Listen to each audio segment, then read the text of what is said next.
നമസ്കാരം. നമ്മുടെ പ്രതിപക്ഷ നേതാവ് രാഹുൽ ഗാന്ധി, വിമർശകർ പപ്പു എന്നൊക്കെ വിളിക്കുന്ന, എന്നാൽ ആരാധകർ എത്ര പേരുണ്ടെന്നറിയില്ല, അദ്ദേഹത്തിൻ്റെ ഒപ്പം ചുറ്റും സ്ഥാനമോഹികളായി കറങ്ങുന്ന ഇവരെ വേണമെങ്കിൽ ആരാധകരെന്ന് വിളിക്കാം. അവർ രാജ്യത്തിൻ്റെ ഭാവി എന്ന് വിളിക്കുന്ന സ്ഥിരം ഭാവി പ്രധാനമന്ത്രിയായ ശ്രീ രാഹുൽ ഗാന്ധി ഈ കഴിഞ്ഞ ദിവസം മധ്യപ്രദേശ് ഹൈക്കോടതിയിൽ ഒരു മാപ്പ് പറഞ്ഞിരുന്നു.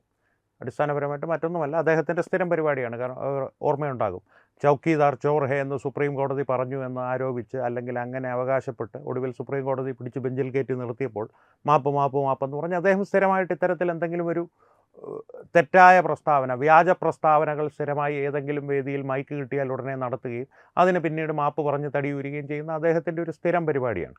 അതിൻ്റെ ഭാഗമായിട്ടുള്ളൊരു പരിപാടിയായി കണ്ടാൽ മതി. എന്നാലും സംഭവം ഞാനൊന്ന് ഹ്രസ്വമായി പറയാം. മധ്യപ്രദേശ് മുൻ മുഖ്യമന്ത്രിയായിരുന്ന ശിവരാജ് സിംഗ് ചൗഹാൻ്റെ മകൻ കാർത്തികേയ ചൗഹാൻ, പനാമ പേപ്പേഴ്സിൽ അദ്ദേഹത്തിൻ്റെ പേരുണ്ട്. കാരണം അനധികൃതമായി സമ്പത്ത് സമ്പാദിച്ച് വിദേശങ്ങളിൽ നിക്ഷേപിച്ചിരിക്കുന്നവരുടെ പട്ടിക പുറത്തുവിട്ട പനാമ പേപ്പേഴ്സിൽ കാർത്തികേയ ചൗഹാൻ്റെ പേരുണ്ട് എന്ന് അദ്ദേഹം 2018 ആരോപിച്ചിരുന്നു ഒരു തിരഞ്ഞെടുപ്പ് പ്രചാരണ വേളയിൽ. കാർത്തികേയ ചൗഹാൻ അദ്ദേഹത്തിനെതിരെ കൃത്യമായി തന്നെ മാനനഷ്ട കേസ് കൊടുത്തു. ഏതാണ്ട് 8 വർഷങ്ങൾ നീണ്ട കേസിനൊടുവിൽ മധ്യപ്രദേശ് ഹൈക്കോടതിയിൽ വന്ന് മാപ്പ് പറഞ്ഞ് തടിയൂരി. ഈ മാപ്പ് പറഞ്ഞതല്ല വിഷയം. രാഹുൽ ഗാന്ധിക്ക് മാപ്പ് എന്നുള്ളത്, അദ്ദേഹം ഞാൻ ഗാന്ധിയാണ്, സവർക്കർ അല്ല എന്നൊക്കെ വീര്യം പറയുമെങ്കിലും സവർക്കർ എന്തായിരുന്നു, ഗാന്ധി എന്തായിരുന്നു, വ്യാജഗാന്ധി എന്തായിരുന്നു എന്നൊക്കെ കൃത്യമായിട്ട് കേരളത്തിൽ പലർക്കും അറിയില്ലെങ്കിലും വടക്കേ ഇന്ത്യയിലുള്ള ഒരുവിധപ്പെട്ട എല്ലാവർക്കും അറിയാം എന്തെന്നുള്ളത്. ഈ നെല്ലും പതിരും തിരിച്ചറിയാൻ സാധിക്കുമെന്ന് പറയില്ല, അതുപോലെ ഈ മാപ്പല്ല പ്രശ്നം. ഈ രാഹുൽ ഗാന്ധിയുടെ ഇത്തരം വ്യാജ പ്രചരണങ്ങളാണ്. ഈ വ്യാജ പ്രചരണങ്ങൾ വ്യക്തികളെ ആക്രമിക്കുവാൻ മാത്രമല്ല, രാഷ്ട്രീയ എതിരാളികളെ ആക്രമിക്കുവാൻ മാത്രമല്ല അദ്ദേഹം ഉപയോഗിക്കുന്നത്. പലപ്പോഴും രാജ്യവിരുദ്ധമായിട്ടുള്ള പ്രവർത്തികളും വാക്കുകളും അദ്ദേഹത്തിൽ നിന്ന് നിരന്തരമായി ഉണ്ടാകാറുണ്ട്. ഈ ഗ്രേറ്റർ നിക്കോബാർ പോലുള്ള പദ്ധതികളെ തടയുവാനായി അവിടെ ചെന്ന് ഇല്ലാത്ത വ്യാജ പ്രചരണങ്ങളെല്ലാം ഉണ്ടാക്കി പ്രകൃതി ഭംഗി നശിച്ചു പോകും, പ്രകൃതി നശിക്കും, സുനാമി ഉണ്ടാകും, ഈ ഇത്തരത്തിലുള്ള വ്യാജ പ്രചരണങ്ങൾ ഒരു വശത്ത്. മറുവശത്ത് ഭാരതം ഒരു യുദ്ധ സാഹചര്യത്തിലൂടെ കടന്നു പോകുമ്പോൾ ഭാരതത്തിൻ്റെ സൈന്യത്തിന് മേൽ സംശയത്തിൻ്റെ നിഴൽ വീഴ്ത്തുന്ന തരത്തിൽ, അത് സർജിക്കൽ സ്ട്രൈക്കിനെ സംബന്ധിച്ചായാലും ഓപ്പറേഷൻ സിന്ദൂറിനെ സംബന്ധിച്ചായാലും അതിനു മുൻപ് ബാലക്കോട്ട് ആക്രമണത്തെ സംബന്ധിച്ചായാലും നിരവധി തവണ നരേന്ദ്രമോദിയുടെ കീഴിൽ അങ്ങനെയൊന്നും സംഭവിച്ചിരിക്കാൻ സാധ്യതയില്ല. അവിടെ എന്ത് സംഭവിച്ചു? പൈൻ മരങ്ങൾ മാത്രമാണോ മുറിഞ്ഞു വീണത്? സർജിക്കൽ സ്ട്രൈക്ക് എന്തുകൊണ്ടുണ്ടായില്ല? അദ്ദേഹത്തിൻ്റെ ഈ ഞാൻ നേരത്തെ പറഞ്ഞ പോലെ സ്ഥാനമോഹികളായ ആരാധകവൃന്ദോ അദ്ദേഹത്തിൻ്റെ ഈ ഒരു പ്രവർത്തന രീതി പിന്തുടർന്ന് ഉറി സർജിക്കൽ സ്ട്രൈക്കിനപ്പുറം ബാലക്കോട്ട് എത്തിയപ്പോൾ നമ്മുടെ ധീരനായ പൈലറ്റ് അഭിനന്ദൻ പാകിസ്ഥാൻ്റെ പിടിയിലായി ദൗർഭാഗ്യവശാൽ. അവരുടെ വിമാനത്തെ തകർത്ത് അതിർത്തി കടന്നുപോയി. നമ്മുടെ വിമാനം അവിടെ തകർന്നു വീണ അഭിനന്ദൻ വർദ്ധമാൻ പിടിയിലായി. ആ സമയത്ത് പിടിയിലായ ദിവസം വൈകുന്നേരമായപ്പോഴേക്കും ബാംഗ്ലൂർ ഇവരുടെ കർണാടകയിലെ IT സെൽ ഹെഡായ രമ്യ, പഴയ നടിയാണ്, കുത്ത് രമ്യ എന്നറിയപ്പെടും, കുത്തുപാട്ട് എന്ന തമിഴ്നാട്ടിൽ നമ്മുടെ ഡപ്പാങ്കൂത്തെന്ന് പറയില്ലേ, ഡപ്പാങ്കുത്തെന്നാണ് അതിന് പറയുന്നത്, അതിനെയാണ് നമ്മൾ ഡപ്പാങ്കൂത്തെന്ന് വിളിക്കുന്നത്. അത്തരത്തിലുള്ള പാട്ടുകൾക്ക് പ്രശസ്തിയായി സിനിമയിലൂടെ ഉയർന്നു വന്ന നടി രമ്യ അഭിനന്ദനെ ഇന്നെനിക്ക് വിട്ടുകിട്ടണം, മറ്റൊന്നും എനിക്കറിയണ്ട എന്നുള്ള രീതിയിൽ കോൺഗ്രസിൻ്റെ ഔദ്യോഗിക വക്താവായി തന്നെ പ്രസ്താവനകൾ ഇറക്കി. പിറ്റേ ദിവസം തന്നെ പാകിസ്ഥാൻ മുട്ടുപറച്ച് അഭിനന്ദനെ ആദരപൂർവ്വം നമ്മളെ തിരികെ ഏൽപ്പിച്ചപ്പോൾ ഇവരുടെ വായടഞ്ഞുപോയി. ഇത്തരം സംഭവങ്ങളെല്ലാം ഉണ്ട് രാഹുൽ ഗാന്ധിയുടെ ആരാധകരുടെ പക്കൽ നിന്നും. രാഹുൽ ഗാന്ധിയിൽ നിന്നാണ് അവർ പ്രചോദനം ഉൾക്കൊള്ളുന്നതെന്നുള്ള കാര്യം തീർച്ച.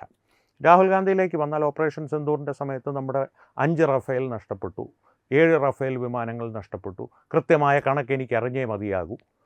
ഇതിനെ സൈനിക ഉദ്യോഗസ്ഥരോ സൈനിക മേധാവികളോ രാഷ്ട്രീയ നേതൃത്വമോ ഒരു പരിഗണനയെ നൽകിയില്ല ഇദ്ദേഹത്തിൻ്റെ ആരോപണങ്ങൾക്ക്. പക്ഷേ പല വിദേശ മാധ്യമങ്ങളും, പ്രത്യേകിച്ച് പാകിസ്ഥാനിൽ ഉള്ള മാധ്യമങ്ങൾ, അവരുടെ വിജയം ആഘോഷിക്കുന്നതിനായി, കാരണം സോഷ്യൽ മീഡിയയിൽ ഇപ്പോഴും അവരാണല്ലോ യുദ്ധം ജയിച്ചത്, അങ്ങനെയാണ് അവകാശപ്പെടുന്നത്. ബംഗ്ലാദേശ് ഇതുവരെ നഷ്ടപ്പെട്ടിട്ടില്ല എന്നാണ് അവരിപ്പോഴും അവകാശപ്പെട്ടുകൊണ്ടിരിക്കുന്നത്. അതുപോലെ തന്നെയായിരുന്നു ഓപ്പറേഷൻ സിന്ദൂറിൻ്റെ.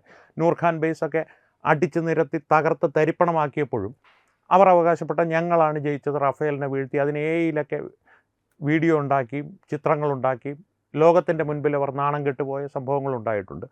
ഈ നാണക്കേടിന് മുൻപ് ആ വീഡിയോകളുടെ കൂട്ടത്തിലൊരു അധിക തെളിവായി രാഹുൽ ഗാന്ധിയുടെ പ്രസ്താവനകളും അവർ ഉപയോഗിച്ചിരുന്നു.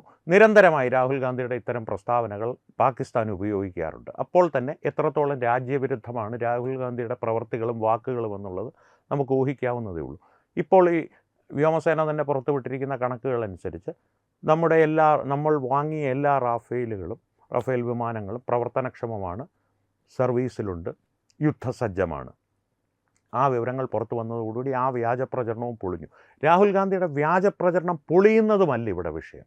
ഒരു യുദ്ധ സാഹചര്യം അത് ഏറ്റവും തീക്ഷ്ണമായ അവസ്ഥയിൽ നിൽക്കുമ്പോൾ നമ്മുടെ സൈന്യത്തിൻ്റെ മനോബലം കെടുത്തുന്ന രീതിയിൽ, നമ്മുടെ സൈന്യത്തിൻ്റെ മനോബലം കെടുത്താൻ ഇത്രയും തുച്ഛമായിട്ടുള്ളൊരു ജീവി പോരാ എന്നുള്ള വസ്തുത മുൻ സൈനിക ഉദ്യോഗസ്ഥർ പറയുന്നുണ്ടെങ്കിൽ പോലും നമ്മുടെ സൈന്യത്തിൻ്റെ മനോബലത്തെ ഏതെങ്കിലും തരത്തിൽ ബാധിക്കുവാൻ സാധിക്കുമോ എന്നുള്ള ശ്രമങ്ങൾ സാധാരണക്കാരുടെ മനസ്സിൽ നമ്മുടെ സൈന്യത്തെ സംബന്ധിച്ചൊരു ആശങ്ക വിതറുവാനോ വിതയ്ക്കുവാനോ ഉള്ള ഇത്തരത്തിലുള്ള ശ്രമങ്ങൾ, ഇവയെല്ലാം രാജ്യദ്രോഹപരം തന്നെയാണ്. അടിസ്ഥാനപരമായിട്ട് പറയുകയാണെങ്കിൽ ഈ വ്യാജ ഗാന്ധി കുടുംബം എന്നുള്ളത് കൃത്യമായിട്ട് അവരുടെ ഉപജ്ഞാതാവായ ജവഹർലാൽ നെഹ്റു മുതൽ, മോത്തിലാൽ നെഹ്റുവിനെ ഞാൻ കൂട്ടുന്നില്ല, ജവഹർലാൽ നെഹ്റു മുതൽ ഇന്ദിരാഗാന്ധി തുടങ്ങി രാജീവ് ഗാന്ധിയിലെത്തി സോണിയാഗാന്ധിയിലേക്ക് വന്ന് രാഹുൽ ഗാന്ധിയിലെത്തി നിൽക്കുമ്പോൾ ഇനി വരാനുള്ള പ്രിയങ്ക വാദ്രയോ റോബർട്ട് വാദ്രയോ റൈഹാൻ വാദ്രയോ അല്ലെങ്കിൽ ഗാന്ധിയോ എന്താണെങ്കിലും ഇവരെ എല്ലാം സംബന്ധിച്ച് ഒരേ ഒരു കാര്യം മാത്രമേ ഇവരുടെ മനസ്സിലുള്ളൂ, അവരെ സംബന്ധിച്ച് പ്രസക്തമായതുള്ളൂ. അവർ അധികാരത്തിലിരിക്കണം. അതിനുവേണ്ടി രാജ്യത്തിന് എന്ത് ദ്രോഹവും ചെയ്യാൻ അവർ മടിക്കില്ല എന്നുള്ളതിൻ്റെ ഏറ്റവും പുതിയ ഉദാഹരണമാണ് രാഹുൽ ഗാന്ധിയുടെ നിരന്തരമായ പ്രവർത്തികൾ. അദ്ദേഹത്തിൻ്റെ ഈ പ്രവർത്തികളൊക്കെ ഒന്ന് ഹ്രസ്വമായി പ്രേക്ഷകരെ ഓർമ്മിപ്പിച്ചത് ഒരു കാര്യം പ്രേക്ഷകരോട് വ്യക്തമാക്കുവാൻ വേണ്ടിയിട്ടാണ്. പ്രധാനമന്ത്രിയായി രാഹുൽ ഗാന്ധി അധികാരത്തിലേറും എന്നുള്ള ചിന്ത വിട്ടേക്കൂ, അതിന് സമീപ ഭാവിയിലൊന്നും സാധ്യതയില്ല. ഏതെങ്കിലും ഒരു അത്ഭുതം സംഭവിച്ച് അല്ലെങ്കിൽ അപകടം സംഭവിച്ച് അത്തരത്തിലൊരു അവസ്ഥയുണ്ടായാൽ ഭാരതം അതോടെ വീണ്ടും നാശത്തിലേക്ക് പോകും. ഭാരതം ഉയർത്തെഴുന്നേൽക്കും, പക്ഷെ നമ്മുടെ തലമുറയുടെ കാലത്ത് അതുണ്ടാകുമോ, എൻ്റെയും നിങ്ങളുടെയും ഒക്കെ ആയുഷ്കാലത്തിൽ അതുണ്ടാകുമോ എന്നുള്ള കാര്യം സംശയമാണ്. വീണ്ടും ഭാരതം പടുകുഴിയിലേക്ക് കൂപ്പുകുത്തും.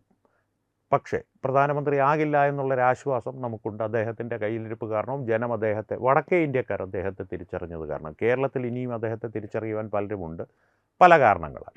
പക്ഷേ ഭാവി പ്രധാനമന്ത്രിയായി അദ്ദേഹം തുടരുന്നത് പോലും, സ്ഥിരം ഭാവി പ്രധാനമന്ത്രിയായി അദ്ദേഹം രാഷ്ട്രീയത്തിൽ തുടരുന്നത് പോലും ഭാരതത്തിന് ആപത്താകുന്ന ഘട്ടങ്ങൾ ഒരുപക്ഷെ ഇനി വരും ദിവസങ്ങളിൽ ഉണ്ടായി വന്നേക്കാം. കാരണം ലോകം മുഴുവൻ ഒരു സംഘർഷാവസ്ഥയിലൂടെയാണ് കടന്നു പോകുന്നത്. നിരന്തര സംഘർഷങ്ങളാണ്, ദൈനംദിനം ഓരോ പുതിയ സംഘർഷങ്ങൾ ഉരുവായിക്കൊണ്ടിരിക്കുകയാണ്. ഹോർമൂസ് കടലിടുക്ക് തുറന്നു, വീണ്ടും അവിടെ യുദ്ധ സാഹചര്യം ഉരുവായി വരുന്നു. ഹോർമൂസ് കടലിടുക്കിലൂടെ സഞ്ചരിച്ച കപ്പലിനെ ഇറാൻ ആക്രമിച്ചു. അതിന് പകരമായി അവരുടെ സൈനിക കേന്ദ്രങ്ങളും റഡാർ കേന്ദ്രങ്ങളും അമേരിക്ക ഇന്നലെ രാത്രി ആക്രമിച്ചിട്ടുണ്ട്. ഇത്തരത്തിലൊരു സംഘർഷം അവസാനിക്കുന്നു എന്നൊരു സൂചന നൽകി അത് വീണ്ടും കത്തിപ്പടരുന്നൊരവസ്ഥയിലേക്കാണ് കാര്യങ്ങൾ ലോകമെമ്പാടും നീങ്ങുന്നത്. ഭാരതവും പാകിസ്ഥാനുമായി ഏത് നിമിഷവും ഒരു സംഘർഷം ഉണ്ടായേക്കാം. ഓപ്പറേഷൻ സിന്ദൂർ 2.0 ഏത് നിമിഷം വേണമെങ്കിലും തുടങ്ങാം എന്നുള്ളൊരവസ്ഥയിലാണ് കാര്യങ്ങൾ ഇവിടെ നമ്മുടെ രാജ്യത്തിനുള്ളിൽ നടക്കുന്നത്.